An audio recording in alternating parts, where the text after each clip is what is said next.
everyone. You listen to another episode of Let's Talk Sports with Tim McCain. I am here with Austin Troutman.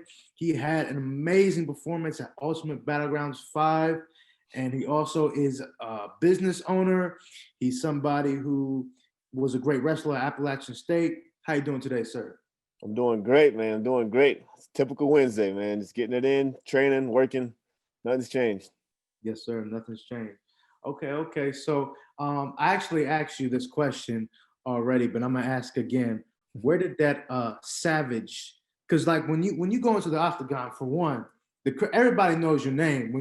When you go to these battleground events, they're like, oh, Austin Troutman, he's gonna put on a show, and you put on another one. Where did that savageness come from?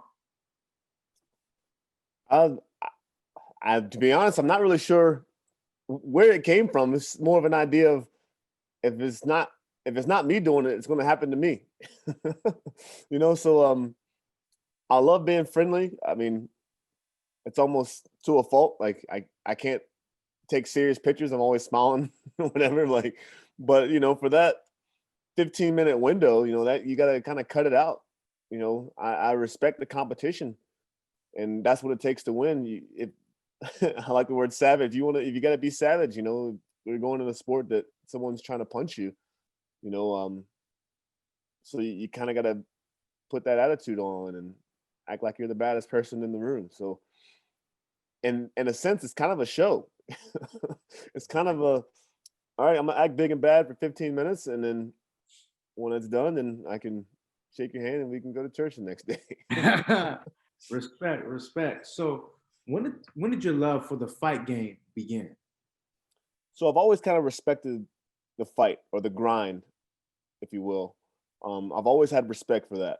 I grew up playing football, and I say that loosely because I started when I was 6, and then I stopped as soon as I got to high school. So grew up, but in the important years of playing football, I quit and took up wrestling. It's funny. I started wrestling in 9th grade. My dad loved that I played football. He loved it, loved taking me to games, loved watching my games. And then after that one season of wrestling, I was like, you know what? I think I'm done playing football. I'm just going to wrestle. And I think it comes from me being an only child. I'm used to things. Like if something happened, it's because it's clearly my fault. You know what I'm saying? It's clearly my fault. So falling in love with a sport where obviously there's a team aspect to it, but knowing at the end of the day, if it's a win or a loss, it is specifically because of what you did. Wow. Or what I did. And I think I kind of fell in love with that. So when you talk about the grind or something like that, like knowing that it's all under your control, like there's a certain respect that comes with that wrestling, it brings to the table, and fast forward a couple of years later, I went to college, I wrestled in college. After that, I wasn't done wrestling. So I kept wrestling and, tried to make the US team and all that jazz. And then I said all that to say this. I have been a big fan of UFC. I've been a big fan of MMA for quite some time. And when I moved down to Wilmington, I got plugged in with Derek Brunson, and he just hit me at the right day on the right time. The stars were aligned. The moon was blue. I don't know, man. Like he just said, dude, you need to get into this. You should try it out. It's always been in the back of my mind, but I never had the guts to try it. Wow. And then 2 months ago, I stepped in the ring. So it's nothing different. Nothing about the fight game is different as far as the competition. Okay. Like, I'm used to that. I like the pressure. I like it being on me. I respect that. If anything, that's probably why the transition wasn't that hard. Just I missed the competition, and this is another way for me to do it outside of wrestling. Yes, sir. Well, I want you to speak on. You said you were part of the USA team. What was that like, representing our country and being a part of that a great competition? Yeah, man. So it's funny. I always wanted a job where I could travel. I didn't expect it to be this type of job. Maybe it was like being a businessman and like going and merging the businesses in China or something like that. Here I am like wrestling other places. So my senior year at App State was in 2012. won my last match, took third at NCAA's, and my coach, John Mark Bentley at App State, he's still the head coach now. I guess he spoke with one of the developmental coaches who lived out in Colorado Springs. His name was Brandon Slay. And I'm not sure how that conversation went, but something along the lines of, does Austin want to continue his wrestling career? And at the time, I was like, all right. What's funny is, like, I was prepared to be done. It didn't even cross my mind. It didn't even cross my mind to be continuing wrestling after college. I got into seminary school at Southeastern and Wake Forest. Like, I was ready to be done. Like, I had the next step of my life prepared. And then just threw a wrench in that, and I continued wrestling. Right. So and it was great. The freestyle wrestling, I think it geared a little bit towards my style of wrestling, you know, explosive and being really good on my feet. I think it geared towards how I like to wrestle. And yeah, like going to other countries and seeing these guys who've been doing this since they were a kid, you know, representing their countries and being able to compete at that level, man, there's nothing better. It's a good feeling, man. It's a good feeling. Like, I see it like this. When you're in high school, you know, it's pretty cool to be able to, you know, to be the toughest or the best person you think in your high school. Then when you go to states, it's like, oh, everybody who was the best at their high school is at the state, right? Exactly. And then you step it up when you go to college. It's like everybody on your team was the best at their high school, you know? And then you go to the nationals, it's like everybody at nationals was the best at their college. And then you step it up one more level. It's like everybody that you're wrestling with right now was the best in their country. That's You crazy. know? So, like, to be able to represent at that level and actually win some matches, you know, and and get to those top tier matches and win some matches, you know, I appreciated that. That was awesome. That was awesome. So I did that for 7 years. 7 years. Wow. So during that 7 year span, what were some of the toughest matchups that you faced being a part of the USA team? And what did you learn about yourself as a fighter during those experiences? Um, Believe it or not, my toughest matches were against other USA guys. Like Good then. That's good. so don't get me wrong, like I my style of wrestling is like very explosive. I keep using that word, very explosive. Like, you know, I want space, I want people to be reaching, thinking, you know, that if they wrestle just as fast as me, even better. I love it. Like, that's how I want to wrestle. Where I had problems was when people tried to slow me down, grabbing on my wrist, you know, putting their hand on my head, trying to slow me down, you know, getting into my game. That's when I really started having problems with my wrestling game. Um, and the Americans, it just that's been happening my entire career. They kind of like, you know, picked up on us, like, all right, you shut this guy down, you know, we're gonna win this match. Um, the Europeans, well, more specifically, like in the Middle East, like Iran, I think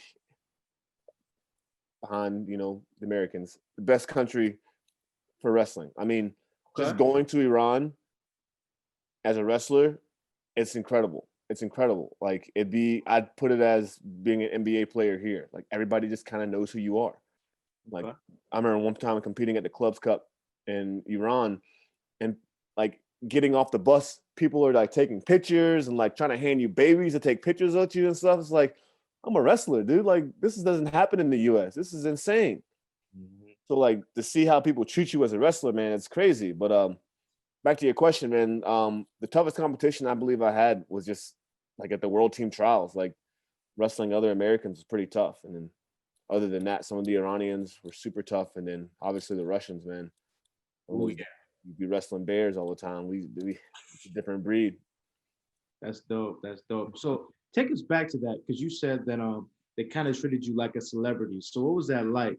I mean, the difference between how America celebrates wrestling and how other countries celebrate wrestling. Right. So the way I see it here, if you're in the US and you're a wrestler, I think it's pretty common. Wrestling, in my mind, is kind of a blue collar sport. You know what I'm saying? It's like the backbone. Like, you kind of need it to survive type sport. Like, the people who respect wrestling in the US have some sort of personal tie into wrestling. At least, especially in the South. I mean, like your Like, brother, your dad, you got an uncle. Like there is some kind of close tie into how you are into wrestling. mm, Versus going overseas, I would I'd make it equivalent to being a basketball fan. Like you mm, grew up watching it because it's on TV. It's just relevant. It's relevant. People know what it is. So you start to appreciate the other countries that are doing it too. So LeBron James is a pretty household name. Michael Jordan's a pretty household name. But Alexander Karelin, you're not going to say that name anywhere in the wrestling community or in a normal community in the US. No one's going to care. But you drop that name in Russia, it's like, oh, you're talking about the best wrestler in the world? Yeah, of course I know who he is. So just seeing how other countries treat wrestling, it's really cool to be a part of that, man. Like just to see how they treat that style of sport. Like I will go back to Iran to wrestle any day. Any day. It's amazing, man. Like just getting a big double leg takedown. Like the stages are on platforms. The mats are on big stages on platforms. So like if you slam somebody, it makes big noises. The crowd is going crazy. And like I'm about that, man. That was awesome. Like it's almost like they shut down the city to come watch a wrestling match, man. wow. Just seeing that outside of the US is amazing. That's dope. That's dope. So my next question to you is, so it all makes sense to me now, because I remember interviewing you at Ultimate Battlegrounds 5 and you said I had no amateur events. Well, of course you didn't have any amateur events because you were part of Team USA. You didn't need it. I mean, of course. It makes perfect sense. So my question to you is, how did working with Team USA for 7 years help you in your experience so far as being a 2-0 professional? I think being able to participate and compete at that higher level, as far as the competition, that nothing's different. And I think the reason you go amateur is not only because it's your first couple of fights, but it could be your first time competing. Mm, Get alone at a mixed martial arts sport. It might be your first time competing, and that's again nothing new. My last match was in 2017, at the World Team Trials, like massive stage, right? So being in that position and then immediately taking time off, whatever, and then start going back into your fighting regimen and stuff, like it wasn't that big of a deal to me to go ahead and go pro. I wasn't necessarily concerned about the experience I think I would gain as an amateur. mm, That's just for me. Now the other part of that, you gotta trust your coaches, right? Like right. if they think, hey Austin, man, I think you're in a position where you can go pro right now. I think that's what you should do. A part of that is, being able to submit to some of their authority and trust in what they're telling you. I work with Derek Brunson, man, and that dude, I'll do anything he asks me to do. If he wants me to go pro, he wants me to fight, that's what I'm gonna do. And if he wants me to make weight in 2 days from now, I'll do it. Like, so that's the kind of trust you got to have in some of your coaches, man. And I think that's what I have with Derek and Dre Hurd, those guys who work at Brunson's MMA and Fitness. Like I trust in what they're telling me. I trust in what they're the information they're giving me. Professor John George, I'm a jiu-jitsu professor. Like if they're telling me something, I'm in a position where I think I should trust them and I'm going to do it. So when it came to me going in as a pro for my first fight, I didn't question it. I just trusted in what they had to say. So Absolutely. part So a competition in the past and then trusting in my coaches. absolutely. So when did you actually meet Derek Brunson? And when you met him, um, did he already tell you that he wanted you to come in as a pro? Like, what was that experience like meeting Derek Brunson, then him like managing you? It's a funny story. So I was still living out in Nebraska. One of my best friends, I call her my illegitimate white sister. I'm I've been friends with this girl for years, man, since I was in middle school. She was just walking around the mall, she just happened upon Derek Brunson's gym, which is in the mall, right? And she said to him, like, oh, I got a friend, his name is Austin Troutman. He's actually moving here in a couple of weeks. And Derek was like, oh, for real? And he contacted me on Facebook. That Wow. was 2.5 years ago. So that's how I first met him, right? So I met him that way, ended up going to his gym. I went to like a sparring session or whatever. Got plugged in with teaching a wrestling class there. And that's how it first started. I was just teaching the class. I wasn't actually working out with him that much. And then we started doing some workouts. And then he asked if I wanted to corner him in his UFC fights. And then we started working. Then, like, when I was actually invested that much, I was like, all right, like, we actually started training together, not just practicing, not just me coaching. We started training together. But our training was more geared towards him, which was awesome. That's what he wanted me to do. And that's how it worked. And then I started showing up to the sparring goes some more. And then you can see the training geared towards me a little bit. Now both of us are getting better. It wasn't just me coaching him. And now we're in a position where I'm actually training him and he's training me. So we're both pushing each other. Like, I train him in wrestling and he trains me in everything else. So that's how I got plugged in with him. I mean, it was it kind of random. That's I amazing. didn't reach out.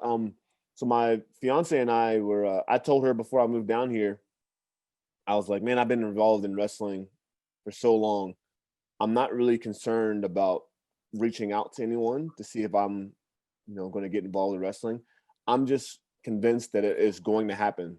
It's going to happen, Um, maybe that's, might be tooting my own horn because I am from North Carolina. So like, I just expected that that Yeah, would happen. for And sure. before I moved down here, people got wind of it, and here I am, teaching wrestling classes again. Like, it was not what I sought out to do, but I can't help but stay around it. That's amazing. Okay, so my next question to you is: not only you are a UFC fighter, or a mixed martial arts fighter, um, but you're also your own businessman. What led you to start your own business? Um, well, it all started. I worked at a antique shop when I was in college, and just moving furniture, pretty simple stuff, And this guy, he's an Englishman. He was there 6 months out of the year, gone 6 months out of the year. He hired a contractor to come in and build tables for him. And one of these days, I'm just moving furniture from the shop into the truck, about to go deliver it. I see the contractor building tables, and I had this arrogant mindset, like, man, I could do that. Like, I could do that. There's nothing right there, right? Yeah. And I think that's where it all started, is from that moment right there, is seeing someone else build something. I mean, I always like Legos, always like building forts. I mean, what's the next thing? You actually learn how to do it, build houses, right? So I learned how. That's where I first liked liked the idea of building stuff. So I built bed frames, makeshift bed frames. At this time, I'm still an amateur, building makeshift stuff. And then I moved out to Nebraska. I trained out there for a little while, and then my last year out there, I ended up getting a carpentry job. Actually, I started as a apprentice with this one guy who was trying to retire, but he wasn't quite ready to retire yet. He just needed some assistance and some jobs. So I assisted him, for about 3 or 4 months.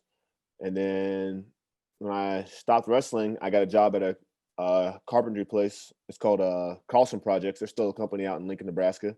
And that's when I actually started learning how to build stuff like framing and houses, decks, that kind of thing. And which I still do. I still like doing that stuff. But as soon as I moved to Nebraska, or as soon as I moved to Wilmington, I made sure to make an effort to get a job at a cabinet shop because I wanted to get back into that furniture thing, right?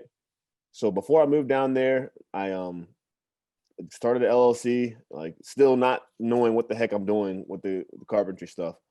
And yeah, so I ended up actually starting a business.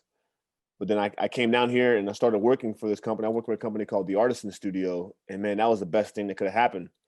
Like, because it's a cabinet shop, so not only am I learning, not only did I have the basis of knowing how to frame and how to build houses, now I'm learning about the fine detailed things. Mm, And I told my boss before he hired me, I was like, yo, I have aspirations of doing this on my own full time. And he still hired me, which I don't know if that's the best thing to do when you're talking, when you're in an interview, is like to tell your boss you want to be his competition. But I did, and man, he's helped me out so much. And don't get me wrong, a lot of stuff he does I can't touch. I just can't, not yet. But I do as much stuff on the weekends for my own stuff as I can. Like, I've built tables for people. I've built bed frames for people. I built shelving for people. You know, it's awesome. And then again, I think it falls under that category I was talking about earlier. Like, it's on me. Like, my name's on it. It's just me in the shop, and I there's something about that that I really respect. It's like a John Wayne type of mentality. It's on me. I'm Yeah. sorry, I have to get old No, you're school. good. My father's a big John Wayne fan, so I grew up watching that. So that's my thing. I always feel like someone who says, "Oh, it's on me," that's Yeah. John Wayne. Um, my next question to you is: you're a man of faith. How does faith play to you as a man and as a fighter?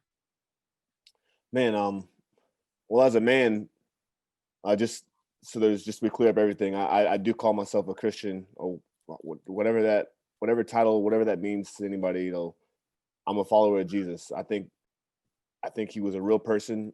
I think he died on a cross, and more importantly, I think he raised from the dead. So whatever title you want to put behind that, that's the basis of what I'm trying to say here. I'm a Jesus follower, believer, Christian. There's a lot of labels, but those three things, that's why I fall first and foremost, right? So that being said, you know, if that is true, like, I think it'd be wise to put your faith in someone who's done that.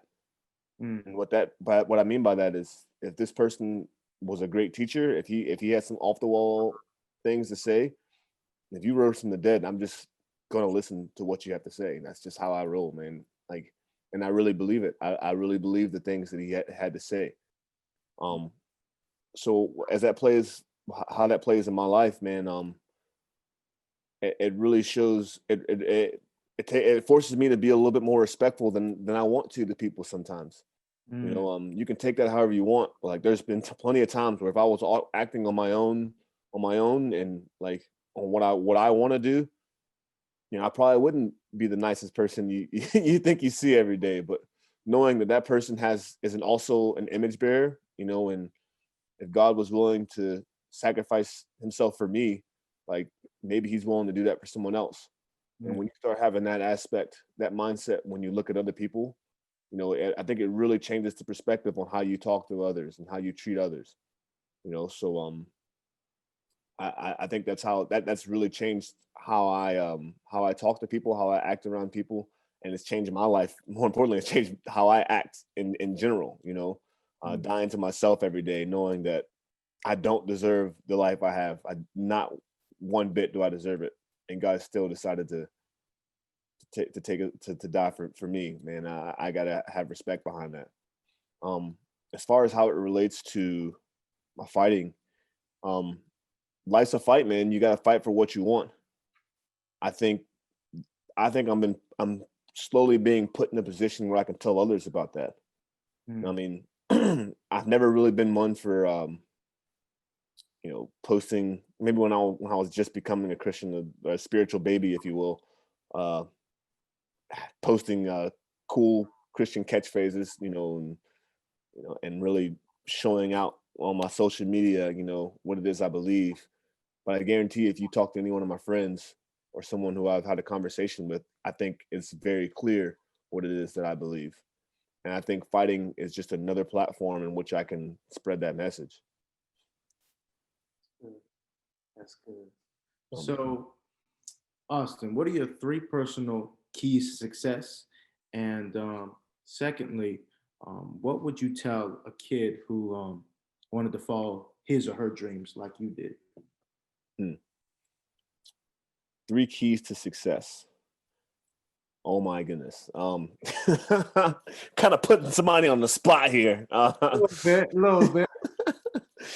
Um, yeah. So if I'd have just laid out there the three things that come to mind that I'm doing right now that I believe are a key to my success, and success could mean just being in a position where you're not asking for money. It could be you Anything. know like anything. You just out there.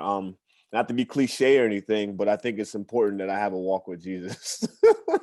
Hey, look, I get it. I understand that. Oh man, I'm gonna listen to this again. Like, oh, that sounds so cliche. You could have said something. You could have worded that better. Let me put it this way.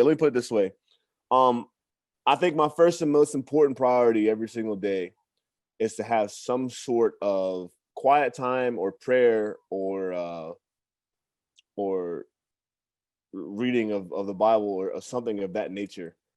Um, Now, again, I say success can come in many different forms. I think in my mind, just doing that, whatever problem I have the day, like at the end of the day, like I know I've been saved, and something about that is very peaceful. It's very peaceful. So like being stressed out it makes it a lot harder to be stressed out when you have that mindset when you start off that mindset every single day. So I respect that.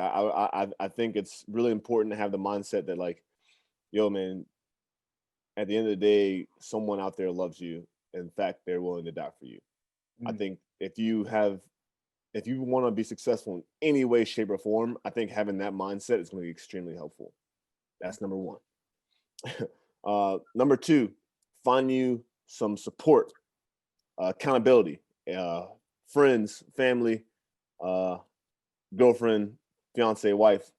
Like you got to find you some ride or dies who are going to be there for you, that you are willing to tell the absolute truth about anything, mm, anything, and people are going to support you and tell you the truth, right? mm, I think if you want to be successful, like to think that you're going, I keep saying it's all on me, but to think you're actually going to do it on your own, is just nonsense. You're going to need some support, I all agree. right? I think that's extremely important, right? And number three, it good luck tends to happen to people who are doing the right thing, Mm, all right? So you hear about, I talked about Derek, like one thing led to another coincidence that we ran into each other. One of my friends walking somewhere, and we ran into each other, like I think that all spurred from both of us walking a good path, mm, right? I don't think my friend would have dropped my name out if she didn't see Derek, trying to be positive, like being setting the example for people in the mall, right? And I don't think Derek would have brought me on for so long if he didn't see me carrying on his name at his own gym, you mm, know? So I think, putting yourself in a position where you're doing the right things, I think luck tends towards the people who are doing good things, right? Now I understand that there's bad things that happen to good people. I get that, but in my experience, like I just I tend to find myself in a good position in life, and I think it's because of how I'm living my life. I feel like good things are bound to happen, and even if they don't, I'm okay with that because I know I'm doing the right thing. You yeah. know, it's funny when you asked me that. I thought I was going to say something about money. I don't even think I mentioned that yet, but I thought I was going to. But I think that's where it starts, man. I think it starts with having an honest, like being able to open up about if God is real, and if He is real, I think it'd be wise to know who He is, That surrounding yourself with good people, support. and doing good things, because I think good luck happens to people who are doing the right things. I think that's my three things to success. With your success. Yeah. That's amazing. And last question, kid, Oh he, yes, right. she, um, that they look at you, they see you fight, they want to be um, their best version of themselves. Mhm. Um, what would you tell a little kid that wanted to be the best version of themselves as an adult, pursuing the dreams like yourself? Um, First thing I would say is refer to the last question you asked me about the three things to success, three keys to success. Makes sense. Makes sense. second thing, the second thing I would add to that, and I would say this to any kid, and I'll say it to any adult who is acting like a kid. um, Any of those. uh, it's a Bible verse, 1 Timothy 4:12, and I'm not gonna.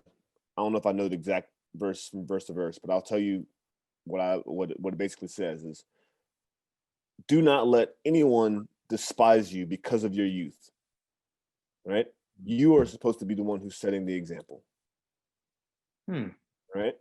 So just because you're young or just because you're in a position where you're not the leader at a job or whatever, that doesn't matter. You're still supposed to be the one setting the example for how people should be acting, right? So there is no, oh, when I get older, when I grow up, I'm going to do that. No, it starts right now, right? You can be making an impact on someone's life right now. There's a lot of things that I'm doing that people don't see, like that's outside of my social media, that's outside of interviews. Like, you got to be doing the right thing. You have no idea who's going to be looking at you. You have no idea who's looking up to you. And people are going to be looking up to you. I don't care how small you are. People are looking up to what you have.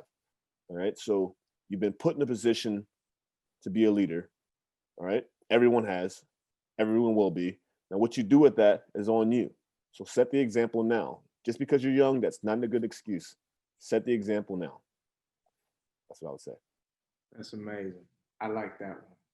I never thought about it that way, so I definitely respect that. That's true. Yeah. Austin, where can they find you on social media? Facebook, Instagram? Do you have a YouTube channel? Anything like that? No YouTube channel, but if you want to hear, me talk funny, do funny things, make weird faces on Instagram, I do a lot of motivational retweeting and a lot of philosophical quotes on Twitter, and probably the same. Actually, Facebook, I don't do much on Facebook. Most of my Facebook is because someone posted me on Facebook, but on Instagram and Twitter, my tag is Uncle Trotty. But I'm getting better at it. I stink at promoting myself. I think I posted like 2 pictures, and I think in the history of my wrestling fighting career, I posted 2 pictures most recently, and that's like the most I've posted for wrestling or fighting. Because I mean, the way I see it is, if you want to see my Instagram, you're going to see my life. You're going to see my life outside of the competition world, and in the competition world, that's probably going to be recorded and put on YouTube anyway. So you catch that way. I'm going to be myself on YouTube, or not YouTube, but on Instagram and Twitter. I'm going to post things that I like to post, like pictures of me and my fiance, or skateboarding, or playing guitar, or smiling with my crooked teeth, or stuff like that. And on Twitter, I just really follow a lot of people. I follow a lot of philosophers, a lot of apologists. So I retweet a lot of their quotes, and that's what I like to do. Hey, more than an athlete. That's what. Yes, sir. Yes, sir. Well, thank you very much, Austin, for your time. This was I enjoyed it. I really Thanks, man. This is fun. to you. This was fun. So I really appreciate you, man. You have a blessed day, brother. Yeah, you too. Thanks, man. Hey, appreciate you, man. I definitely like what you were saying about the youth thing. That was Yeah. so I That, really appreciate it, man. that wasn't me. I was quoting Timothy. So yeah. Hey, look, figures. That's my name, bro. That's like Timothy. Yes, sir. So, when do you plan on fighting again? When do you want to fight again? So I think there's going to be another Battlegrounds, February 6th. February 6th. Okay. That's all the information I know. I don't know my opponent. I don't know if that date is set in stone. But I know February 6th in Myrtle Beach. It might not be I'm sure it'll be the same location, but that's the date. That's all I know so far. And my goal moving forward is to try to get 6 fights next year. So that'd be 1 every other month, which is practical. If I stay healthy, that's practical. Yes, and sir. If I can get 6 wins, man, like now we're talking about, moving outside of Battlegrounds matches. You know what I mean? Like now we're talking about, all right, let's move up to the next level, a full year of actual competition. And then I think we can actually start, seeing what this really is. It's just something I really want to do. And there's so many options out there for fighters like yourself. It's not just UFC. It's Bellator. It's PFL. It's one championships. And so, I mean, it's a good time to be an MMA fighter. I literally had a radio show at 7. It's probably a better time to be an MMA fighter to be a boxer at this point. And I love boxing, but right now MMA is where it's at. Yeah, no doubt. Yes, sir. But hey, appreciate you, Austin. I cannot wait to see you February 6th. I know you're gonna beat the brakes off of somebody. I'm gonna try to, man. Oh, you gonna do it? I've seen it. People, honestly, if I was in the octagon, I might just out. You beat the brakes off of people, man. So I appreciate you, man. My videographer, I'm not sure when he'll release it, but as soon as he finish it, I'll send it to you. Yeah, man. Yes, sir. Appreciate it. Thank you. You too, man. Have a blessed one. Yeah, you too, brother. Thanks. You're welcome.